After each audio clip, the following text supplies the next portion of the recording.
All right, let's get into this. We're looking at a story where a really strange summons leads to an even stranger alliance, all unfolding in the dead of night. So here's the setup for this explainer. We're breaking down one single, secret night where a group of vampires has to make an impossible choice. Do they trust their oldest enemies, or do they try to face a threat that could end the world, all on their own? Yeah, it's a story all about survival, ancient hatred, and some really desperate bargains. Okay, so our story kicks off well after midnight at the Oregon Zoo of all places. I mean, think about it. A super unusual spot for a vampire meeting, right? The whole place is filled with caged, primal animals, which immediately sets this tense, unsettling mood. This is definitely not neutral ground. And their arrival does not go unnoticed. As their Escalade pulls up, the headlights cut across the empty lot and, boom, catch two figures who just bolt into the woods. So who were they? Watchers? Sentinels? It's the very first sign that this meeting is way more complicated than they thought. So how do they even get in? Well, the main gate is chained and padlocked. From the inside, this is not exactly a red carpet welcome. They were summoned, sure, but nobody bothered to leave them a key. This is a break-in. And this is where you see that these guys are absolute pros. They don't just smash their way in. They case the joint, find a weaker side entrance, pop the lock, and then make a beeline for the administration building to handle security. They treat the zoo like a hostile fortress, which tells you a lot about how careful they are. Once they hack into the security room, they finally get eyes on who they're here to meet. And there they are, on the monitors. Two figures, just waiting, inside the African Predators exhibit. You know, casual. So, with their target confirmed, they wipe the footage of their entry, kill the cameras, and head deeper into the zoo. Inside the exhibit, you can imagine the air is thick with the smell of big cats and damp earth.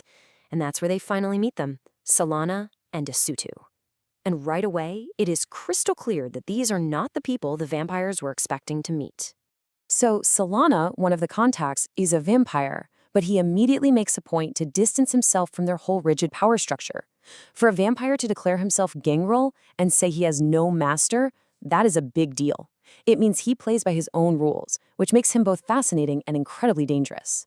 But here is the real bombshell. The second guy, Isutu, he's not a vampire at all. He's a Corax, a were-raven.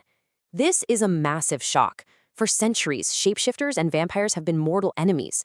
Just being in the same room, talking, it's a violation of everything they know, a line you just don't cross. Just when you think things can't get any more tense, a third figure shows up, a really imposing man named Kura. And he's the one who finally reveals the true, desperate reason for this impossible meeting. And this is where we see the real enemy. It's not the vampires versus the shapeshifters. It's everyone versus this thing called Asa. It's described as a kind of cosmic horror, a corruptor, a destroyer, a world-devouring force that infects all life and turns it against itself. This is way beyond their normal problems. So Kura tells them he's a Jabba, a were-hyena, and he lays out this absolutely tragic history of his people. As you can see from this timeline, they've been running for their lives, fleeing a genocide on the savannah, hunted across deserts and oceans, all just to find someplace safe. This completely reframes the situation. These aren't monsters looking for a fight. They're refugees, desperate and on the run. And this brings us right to the heart of it, the moment this whole night has been building towards. Can these ancient enemies, with generations of bad blood between them, actually team up to fight a bigger, shared evil? So let's just break down the choice they're facing here. On the one hand, the risks are huge. They'd have to trust people they've been taught to hate, break their society's oldest laws, and get dragged into a war they don't even understand. But on the other hand, the reward is, well, it's survival. The choice is simple. Stick to old hatreds and get wiped out, or forge a very dangerous new alliance, and maybe, just maybe, live to see another night. And then, one of the vampires, a guy they call the Undertaker, he's the first to make a move. And his decision isn't about politics or fear. It's based on his own personal code.